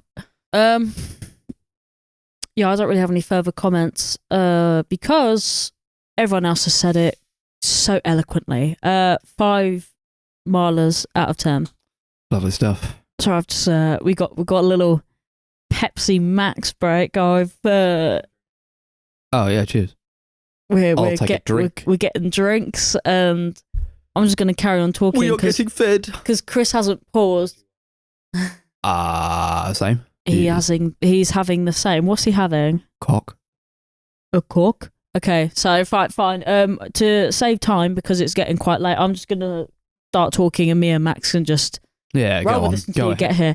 So, I picked a movie that I found out about last week, and I thought it looked quite interesting. So, it's called After Yang from 2021, apparently. Technically, it came out in the UK in 2022. Yeah, depending on who you're looking at. I'm checking Letterboxd infographics here. So, from 2021, directed by Kogonada. I think I fucked that up completely. Kogonada.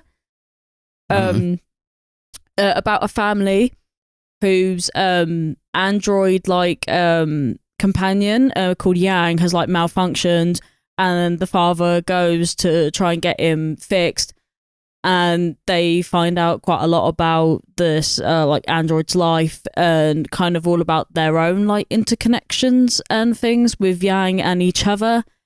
And it was very beautiful. What did you guys think?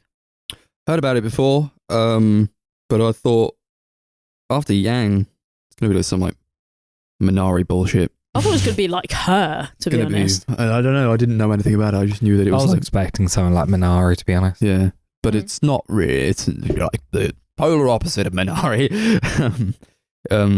I thought it was fucking amazing. Yeah. I think it's such a great movie. I heard nothing about it. I was like, oh, Colin Farrell's in this. This is insane. Yeah, that's why I picked it. Nobody talked about this movie. What the fuck? Yeah.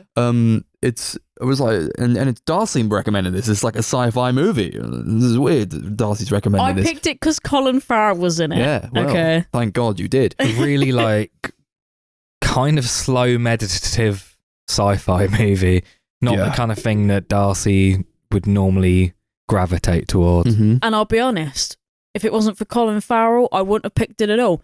But saying that, forgetting the sci-fi stuff for a second. What? This is one of the prettiest films I've ever seen in my whole goddamn life. Yeah, it looks really great. So that's another reason why it kept me going. But yeah, sci-fi is not actually really my genre, but we watched... and yet time after time, we're knocking it out of the parks with these fucking... sci-fi movies. This is You're true, like, oh, this man. is a great sci-fi movie. Bang, 10 out of 10. This is a great sci-fi movie. 9 out of 10. All right, we get it. Maybe I do like sci-fi movies, but I don't think I do. But Here's apparently the big revelation. I do. Darcy loves genre movies. Apparently I do. But I guess another part of it was like I recommended it, and then the other day, me, Chris, and H were watching Colin Farrell on Hot Ones, and he was actually talking about this movie, but he didn't go into great depth. He just went, my other movies will be fine, but this one needs some love. We need to go and support this movie because it's a great little movie. And I was like, what are you talking about, Colin? And now I understand why. I think no one has seen this movie. No, real and they hidden should gem. have. Yeah, it's a fucking great film. It was like that episode of Black Mirror with Donald Gleason in it. Yeah. The one with the cameras and stuff. Or the one where he dies and comes back. Yeah, the one where he dies and they ship him as a robot to his widow. The one where isn't... Oh my God. I love that episode. That episode is amazing. Yeah, this kind of gave me the same sort of vibes, to be honest. Except no one wants to kill Donald Gleason by the end. Yeah. No, everyone's just sad. About Yang. I quite like the I'm not quite sure like what the main idea of this movie was, but for me I just really like the idea of like all these like monotonous day-to-day things like becoming like this really like sentimental kind of like structural value, and like you're noticing like the connections with people and like how time is like moving, and all these like boring things have become like really beautiful like statement pieces and stuff. Yeah. But I didn't get a lot out of the movie other than that, but that alone for me was just like, oh, maybe I should take more pictures of like the flat. Like the flat on its own is just like the flat, but like one day I'll look back at it and go, oh man, That was do the you place remember where the I lived. flat? Yeah. Yeah, like I love that kind of shit. I'm very sentimental in that kind of way, to be honest. A lot of what I got from the movie, I think, was about kind of letting go. Mhm. Oh, and there's me like clinging on. Okay. Yeah, because like the whole movie, they are kind of clinging on to Yang. Like they're kind of they're trying everything they can to bring him back, even though everyone's saying you can't bring him back. He is gone. You need to let him go. But everyone's kind of in denial. And I think as the movie goes on, it's kind of about they're kind of going back into their memories and reliving the memories of him and slowly coming to terms with, you know, losing him and the grief of that. It is kind of like a movie of, like, it is kind of about loss and grief and slowly accepting that and finding yourself in a place where you can actually move on from it. I got a lot of like Blade Runner type themes from it, Yeah, and same. what it means to be human, and Yeah, that as well. what it means to have memories and feel things for people, Yeah. and what like this conversation where he was like Yang says he didn't have really like memories, or like he didn't have like memories from the past, whereas most Yeah. people would have memories from the past because they were people, and he was like, I don't know if I feel that bad about it because that's not how I was programmed. Yeah. And he was also like Colin Farrell asked him if he was happy. He said, I'm probably not the right It's not the thing to question ask. That's not the right yeah. question to ask me. And I was like, yeah, that's insane. Like, He kind of because he knows he's a robot, you know, and he knows he's like programmed. So there's all this stuff that like he's getting into. Like he makes relationships. He has a girlfriend essentially. he kind of and- did. Yeah. And you know, he's in with this family, and in his way, he loves them. And he was kind of lamenting the fact that he couldn't all the way fully invest in things that people could invest in. Like yeah.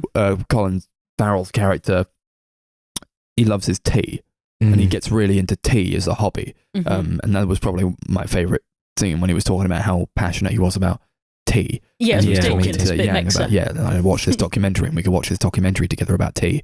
And he was telling him like, oh, what was it? It was like a great quote where he said, fuck.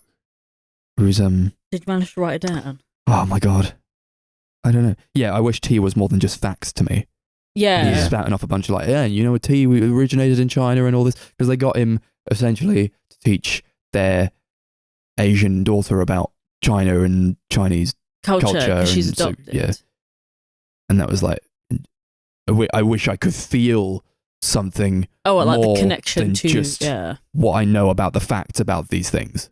Yeah, I guess. Yeah. But then like that, I guess that kind of that I feel like those kind of things blur the lines between robot and human feeling, because like robots, well, I mean, I don't know any robots personally, let's be real, but I feel like they wouldn't have the yearn to want to have connections or sentimental value to these fact. Yeah. That makes sense. I mean, But there was maybe also they this do, woman but, who you was know, like at the museum that they went to, who was studying these bio robots, and the idea that she had devoted her entire life to understanding these things made it seem like it wasn't something you could learn about just from asking the people who made them. It felt like they learned, the robots learned things and they developed and they evolved over time. So that's why she couldn't essentially just ask questions to the manufacturers and be like, hey, what's this and what's that? Yeah. There was always like a curve with it.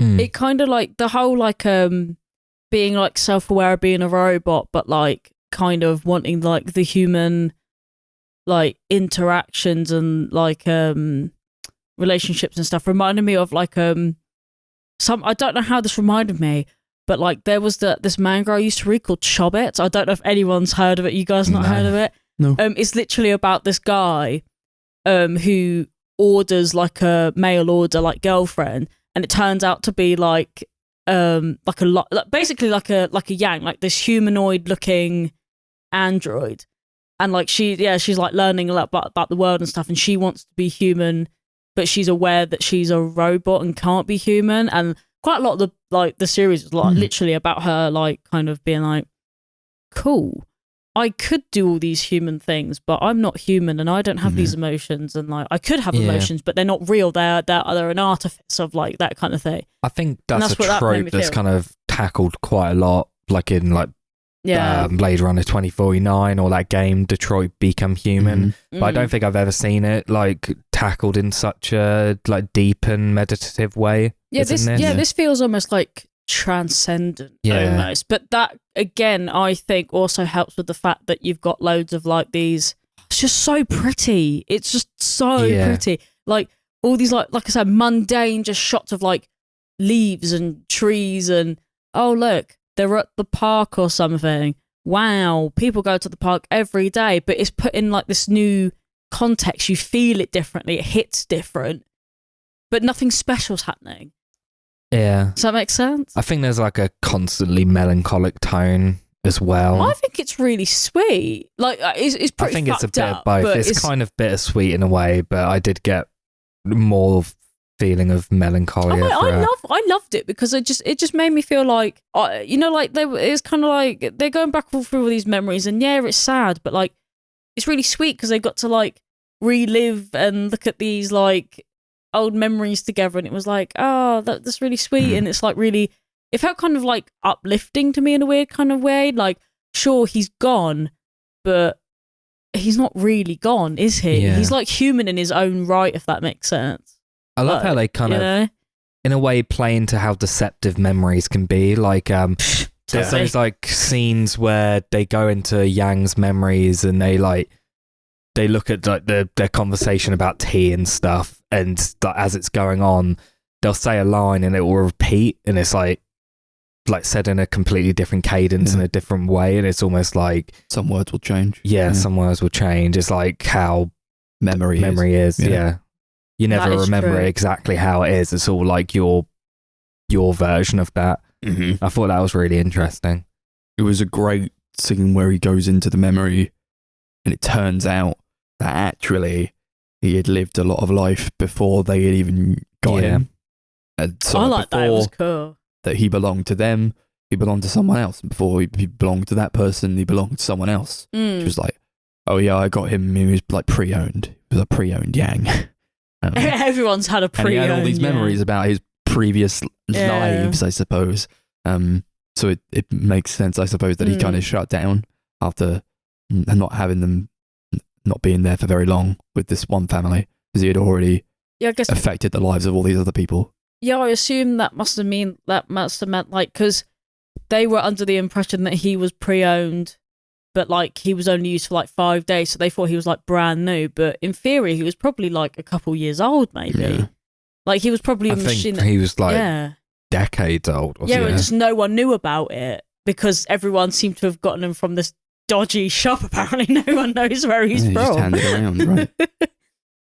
I kind of like that though. I thought that was quite interesting. That like you can once again, it kind of reminds me of what I was saying about whichever film we were talking about. where you can know someone, but you don't really know someone because there's like the 7 degrees or whatever. Like they had a life before you, you know, but you don't know anything about that really because he doesn't know about it. It's quite interesting, actually. I think it was a nice look into like the process of mourning and what it meant to like mourn someone who's passed on, especially when they're not real. Like, he was like a brother to the daughter character, and she didn't really get why. Well, I guess she did understand quite a bit, like why he had gone, or like he wasn't there anymore, and nobody ever tried to hide that from her. And every time she asked, like, "Are we getting him back?" You know, Colin Farrell would be like, "We're getting him back," because he wanted him back, and they tried as much as they could, but ultimately it couldn't happen. But it does feel quite strange to look at this process of mourning through the eyes of someone who's mourning a robot, you know, and not like an actual person. Yeah, I think that's quite interesting. Changes? It does feel like different. It feels like they've changed it a bit. It is kind of how different. You would mourn over somebody who was like a human. Yeah, because they like no one's like, I don't know, the process isn't as like, I guess, heart-wrenching as maybe it would be if it was a person, because I guess, I mean, regardless of whether they had like human qualities or not, a robot is a robot at the end of the day, you know what I mean? But yeah, it was good. It gave me that kind of feeling like there's still that dissonance between like man and machine, you know? Because like, yeah, no one's like outwardly like sobbing like throughout the whole thing, like, my God, like this human life is gone, all this kind of stuff. It was just like, oh man, like we bought him and he stopped working. Yeah, my poor Yang, he stopped working, and it's like, oh, okay. Not like a son dying. No, but I mean, I'm kind of glad that they never really like hid it from the little girl, because I always think that like, because could you imagine like if you thought that was like your actual like brother, and then like it's like your brother's like on the kitchen table laid out like this, like with wires hanging out of him or something. Yeah, he's not real. I know it was. I do also think it's quite creepy, the idea of having like these, I mean, humanoid android type things, which kind of brings into play kind of like this whole like strange. Blade Runner I can't really fathom it. I don't know what, but that's why I love movies like that. That's why I love movies like this and like Blade Runner or Ex Machina and all that. Yeah, they freak me out a little bit. Not gonna lie, man.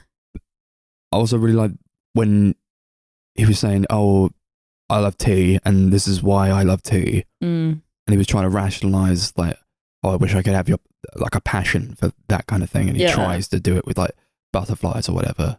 You can only like regurgitate facts. You can't like have like, there's no sentimental value to it. It was a great, it was a great scene when Colin Farrell was like, "Oh, I think it stems from like this documentary I watched about tea, and it kind of hooked me, and we should watch that documentary together." And he was like, "I'd like that." But does he really like it? Does he really like the idea of watching that documentary with him? I think if he's able to like evolve in a way in his own robot bio mind, probably he would like that idea. But it's also like this idea that the father of Colin Farrell was comfortable enough, or he felt like Yang was a person enough for him to share that experience with him as well, and it wouldn't be just wasted because he was a robot. Yeah, it's. Like I said, this whole film gives me like just like blurred line vibes of like there's like human qualities, but there's also like once again like you don't like butterflies for liking butterflies. You were sent out to tell Sweet Mika about her Chinese heritage, and you are, but like you wouldn't do it for the same reasons that like a person would collect stamps or something. We're just talking about like, oh yes, did you know Chinese people really love butterflies or whatever? And it's like, no, but why are you collecting butterflies, my man? He just doesn't have a reason. Like I think he wants to try to have that passion for something. I think he wants to try to enjoy something or be passionate about something in the same way that Colin Farrell's character was passionate about tea. And that's why it's blurry to me, because I feel like that in itself is quite a human like want, if that makes sense. Yeah. I was going to sneeze, but it just wasn't happening. I was just like shaking my head at the mic like, no, I'm going to sneeze. In short, that's what I mean. I just feel like there's so much crossover that you almost start to gaslight yourself into thinking that Yang could have been real. Like at one point, you know, when they're going back in his life, and there's like the really early shots where like there's that little baby, not the little girl, but I don't know, like the son of someone else. Yeah. You know the one I want about. They got him in the same way you'd get a dog for a baby. Yeah, so yeah, maybe, yeah, like the baby that. who could grow up with a dog.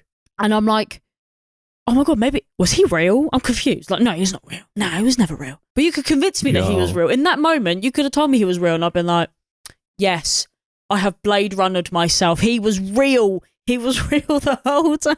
It threw me for a loop though, like right at the beginning when they were doing like the dancing, I was like, oh yeah, they're dancing or whatever, and he's her brother. Oh yeah, that and was weird. Yeah. There's a scene where Colin Farrell comes in and he's just got him over his shoulder. I was like, what you got there, Colin? And it was Yang. I was like, wait, what the fuck? I love hanging that over bit. his shoulder like a doll. It was weird as hell. It freaked me out, man. Because Mika just comes out and it's like, Mika's, what? Is Yang okay? Yang's just like hanging with his dead legs. That is a fantastic opening credit scene, by the way. Oh, what, the dancing? Dance Revolution. Yeah. Do you know what? That was the moment I went, this film is for me. I was like, this is it. It's really weird because nothing else in the film feels like that. Yeah. Like, we gotta compete in the 4-person Dance Revolution. And then when Yang goes away, they're like, we could compete in the 3-person Dance Revolution. And Mika's like, no, I don't want to do that. Like, yeah, that's what I meant, you know. So they could do this kind of thing as a family, and they treated him like a family member. He was a family member. You can't just like go back to doing what you did with him, because it makes it less special. Yeah, and that's why I think they wanted him to like include himself in like the photos that they were taking as well. Like the family because photos. he was family, and I start to think that as humans, no matter what it is, we can derive these like families and sentiments to anything really. Like, we attach ourselves to fucking Roombas, you know? Yeah, no, that's what I meant, like plants and shit. Like we become attached to these things that we bring into our home and associate with like family and stuff. Like, I don't know, I bought this stupid fucking flask for Chris's birthday, right? This flask could be my new pet. For all I know, I could become like the attached penguin from Wallace and Gromit. to this. It's the penguin. Yeah, it's got the glove on its head. Yeah, it's the penguin thing. Yeah, it's their tenant. Yeah, this could be my new. This penguin flask is part of our family now. But I think that's just another human thing to do, though, isn't it? Just to have like these. Well, not things. I'm not saying a flask is going to become a family member, but it is quite easy to get emotionally attached to these things, and they become like part of your family. Like, you see those people that like have dolls and stuff, and then they become like part of a family because they treat them like children, and like they have emotional bonds with them and stuff like that. People do it with plants, people do it with cats, people do it with dogs. Same shit. Doesn't matter what it is. It's a wolf thing. It's a wolf thing. It's a family thing. And I think it's a human thing to do. And I think in that sense, Yang is as human as the rest of them. Say what you will. I think he was human in the end. Yeah. But there's that really good scene where Colin Farrell like asks his girlfriend like whether he wanted to be human. She's like, why would he want to be human? Yeah. What's so great about being human? I agree. And she was like a clone. That's what they alluded. They were, like, he was asking after her, and then his next door neighbor was like, yeah, she's a clone. And he was like, oh, all right. He's like, oh, well, you don't like that? Like, what's wrong with that? Yeah. And that was like an extra piece of what the world was. I really like the world building. Yeah, I don't quite like understand. Just little pieces of information that like, yeah, this is sort of where they're at. I don't quite understand that though. Like, I don't actually know what. I think you're supposed to. Oh, okay, because I was like, I don't know what this clone is, and I don't know why I don't fuck with it.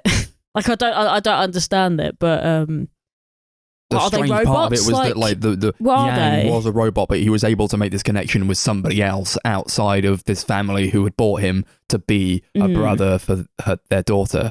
But then he also has a life outside, and not with a human, but doing something very human. Yeah, that but we then, all do. You know? but then are clones like robots? Then I don't. No, they're clearly looked down on. Oh yeah, They're clearly no, yeah. not I just seen as don't. equal. Yeah, I just don't quite understand. Like, the only reason I'm only bringing it up now is because they bring it up and then they never like mention it again. So I just thought, was there really much of a point to bring it up in the first place? But I think it adds a lot. Maybe I just don't know what it was meant to add, and I'm just not paying attention. I think it was in just that like way. part of what I don't know. what the world was. Yeah, you got that? Yeah, all right. Move on. Clones also. Yeah, I just didn't feel the need. Maybe maybe that's what it come down to. Didn't feel the need. Nice. Other things I want to quickly mention: Colin Farrell, fantastic in this movie. Mm-hmm. I feel like this is a really like subdued and quiet performance for him, but he really delivers it. Just kind of shows how versatile he actually Chris, is. Speaking of Colin Farrell, this man is jacked. This man is ripped. This man is fucking. Yeah, for one scene, he takes his top off and he's ripped under there. It's like, wow. Literally, this man, he just comes out in his fucking pajama bottoms and. I was like, damn, imagine that. Like, Banshees of Inisherin would have been a completely different movie if something like that happened. I like how his wife or whatever just doesn't pay no mind because she's pissed off at him or whatever. And he's like, are we okay? And she says nothing. But I'm like, look, Colin Farrell is wearing nothing and you don't care. Why? Yeah, it's another fantastic performance from him, honestly. And it's one of those ones that probably would fly under the radar of a lot of people because it is very subdued and there's nothing he has to do that like it requires A lot loads of of him, forceful yeah. emotion. Mhm. But it's, it's like, I kind of liken it to like Daniel Kaluuya's performance in Nope, which is also quite subdued, and it's about like the smaller things and how they carry the character. But he's like, it's like, damn, actually, he's probably one of my favorite actors. Like ever. Yeah, he's he really can great. do anything. Yeah, because to be honest, it's not really about Colin Farrell, is it? Oh, I mean, oh my god, what is it? What is the fuck is even his name in this movie? Because I don't know. David, I think his name was David. I don't even know his name, and that's what makes it even better. know. Like I don't even know his name, like because it's not about him, is it? It's about what their characters represent. It's more about Mika and Yang than it is about anyone else in this movie, in my opinion. Colin Farrell's just kind of there to bring the forefront to kind of go, I'm telling this story for the vessel that is Colin Farrell. I think it was about him. As much as it was about Yang and Mika. I think it's like I'm glad he's in it. it's also about like a parent's intrinsic need to want to try to fix things for their children and like try to make the world better in any way they can for their kids if that's what they want. Because you would, wouldn't you? Like if you could, you would, which is kind of why every time every time Mika would ask a question, each parent would have like the polarizing like answer because one of them wants to be realistic and not to keep the hopes grounded, like the level grounded, and then Colin Farrell just out here going, no, it will be fine. It will be fine. The mum on the intercom in the car, which was like, oh, like get him a present or something when he wakes up. Like he will wake up. And Colin Farrell's like, wait, what? You can't tell her that. Like, we just don't know. Yeah, and there was always this I think they kind of met in the middle as the movie went on, where they were like, we should probably just tell her the truth and like this is how it is. Let's try to be realistic with her. Yeah, I guess it's good. To the end, she could take it. Yeah, like I guess it's another one of those like what you were saying earlier about like going through like the grief and stuff, because like how everyone kind of processes that differently, but you all get to the same conclusion in the end. There's always some form of like acceptance and honesty, closure, that kind of thing. But obviously one person's going to get there at this point and one person's going to have a different journey and probably get to the same point. And I think it's quite interesting to see it from like both ends of it. I mean, Mika's just a kid. Like she's obviously like she seems to be like the most like there of all of them somehow. I don't know how. Sometimes kids just read the room better. I don't know. I think she always knew deep down, but she was just dealing with it in a kid way. Like you know what kids do. I suppose the movie is also like this exploration of like grief and like the 5 stages of grief. Yeah, exactly. That's what I'm saying. Yeah, like denial, and he's trying so hard to get Yang back, but at the end, I love that last shot where he's just like sitting on the sofa just staring off into the distance, and then Mika comes and sits next to him. She's like, come and sit next to me, and they just sort of stare into the distance, and she's like, they've accepted it, and she starts singing, and that was such a great way to end the movie, I think. Yeah, I don't think it could have ended in any other way, because I felt like it would have been...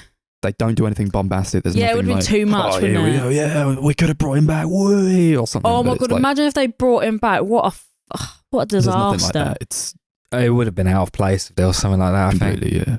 I also think it would have... I feel like that would... to put it politely, I think it might have cheapened the movie if they had done that. It would have been like, oh, they brought him back, great. But that's also why I think it flew under a lot of people's radars. Oh, what? Because it wasn't... it wasn't very cheap. in your face. Yeah. Because it wasn't cheap. You know what I meant. That's not what I meant. It's not I worded cheap. that terribly. Emotionally, it's not cheap. It knows what it's doing. Yeah, it had a bit more nuance than that. If I had like one problem with it, I'd probably say the synthy music going along through it. I thought it was funky. A bit much, and also it was a bit too overpowering at times, where I feel like it was louder than the dialogue, and it really shouldn't have been. Yeah. I mean, I get criticism. I don't know whether that was like a mixing problem or whether that was a choice that was made, but I know what you mean, though. But once again, I tend to block out quite a lot of that stuff anyway. Mm-hmm. I don't know how. It's a skill that I've come to know, is that I can block out most music from when people are talking. So like you guys are like, the score's great, and I'm like, I don't remember there being any music in this movie. Sometimes it's just like it was particularly like egregious. Too much, This is very loud, actually. Yeah. Good to get to ratings. Oh, yes. Sorry, yeah. Let's rate it out of butterflies. God, what a generic rating system we've got going. Cool. Yeah, sure. I really like this movie. I watched Kogonada started off as like he did like video essays and stuff of film, and I used to watch some of those, so I was glad to actually see one of his features. I've heard really good things about Columbus, I think, is his other movies. So I've heard of it. That's about it. Yeah, definitely got to check that out, because I thought this was a really interesting movie. I'd give it 8 butterflies out of 10. Nice. Yeah. And also I felt like, as much as the music was very loud, it had no like tonal variation whatsoever. Yeah. It was very linear and very straight and across, and I just didn't really gel with it. But the movie overall I thought was bloody wonderful. And definitely a hidden gem. I just wouldn't have bothered watching it at all. I didn't know Colin Farrell was in it, so I'm very glad that I got to watch it eventually. So good. It's what I want from sci-fi. Love it. I give it what was it out of? Butterflies. I give it 9 butterflies out of 10. Yeah. Apparently I like sci-fi. Apparently this is the determination. I don't think I do still, but I've been proven wrong every single time we watch one. Every time we watch a sci-fi movie on here, Darcy loves them. Yeah. But I maintains the fact that still adamant that I hate sci-fi for some reason. Maybe I haven't seen enough for me to like cement my idea of I actually do like it. Maybe I need to see a couple more, but unfortunately for today, I'm proving myself wrong again. Because I love pretty movies with pretty sentimental value. So 8 butterflies out of 10. That's that, baby. Chris is sitting there because he's waiting to tell us some news. Aren't you, Chris? Chris has some news on the next episode. Yeah, so we got Kai coming back. Woo! Next episode. Kai is back. Special guest. Kai, baby. Yeah, he was on last episode, and we thought we'd get him back to do a marathon. We've wanted to do it since the lost Goncharov'd episode. Yeah. Goncharov'd gate. Yeah. That's what we call it. When Martin Scorsese came in and stole Chris's laptop, and that episode was lost to time forever. Yeah, and we watched 3 movies, talked about all of them, and no one will ever know. No one will know apart from us. Oh, well, at least they were great movies. It's like a secret. Yeah. Maybe it'll be the long lost episode. Who's to say what those movies were? Who knows? I don't know. Yeah. So he's picked specific films for each of us, but he's not told me what they are. He just wants for who they are. Yeah, for who they are. Sorry, he just wants us to kind of interpret. Yes. Cool. Okay. He's- Will he tell he's us like- after? really I hope he cool. does. I think, he will, but I think Okay. he's interested in seeing whether we can actually gauge that. No, Yeah, I that's think awesome. I think what he actually wants is for us to have an honest opinion rather than go, I picked this movie for you, and then us go, I like them Yeah, all. yeah, I don't yeah, know. I yeah, couldn't pick. okay, go on, Chris, sorry. So he picked Rocco and His Brothers, directed by Luchino Visconti, director Oh. of Death in Venice. Nice. Yeah. Mean Streets, directed by Martin Scorsese, Yes. and Moonstruck, directed by Norman Jewison. Oh, nice. Okay, I've never heard of any of these movies, so I've seen Mean Streets; it's great. okay. I haven't seen the other two, but I've I'm wanted gonna to look see them them for a up, while. but So that'll be about it. I've heard I'm some excited. things about Moonstruck, but I've never Yeah. heard of Rocco and His Brothers. No, neither have I. Moonstruck stars Cher and Nick Nick Cage, Cage, so yeah. we're in for a That will be treat. something, all No. Awesome. So stay tuned on episode 113 for discussions on Rocco and His Brothers, Mean Streets, and Moonstruck. With a special guest, Guy. Follow our social media. Do that. YouTube, The Sunday Movie Marathon. Instagram is at Sunday Movie Pod. Twitter at Sunday Movie Pod, although we don't really use it. Facebook at Sunday Movie Marathon. And Letterboxd at Sunday MM. Capital S, capital MM. Remember to like, subscribe, rate the Woo! podcast 5 stars, and do whatever you want to do. Woo! Listen to these episodes over and over and over again. What? No. Do it. I command you. Any last words? Any I finals? actually forgot we had a Twitter, to be honest. We have a Twitter at Sunday Movie Pod. Go and follow that and make it the one that's the most followed, and we'll never use it. Goodbye. See you later. Brendan Gleeson forever.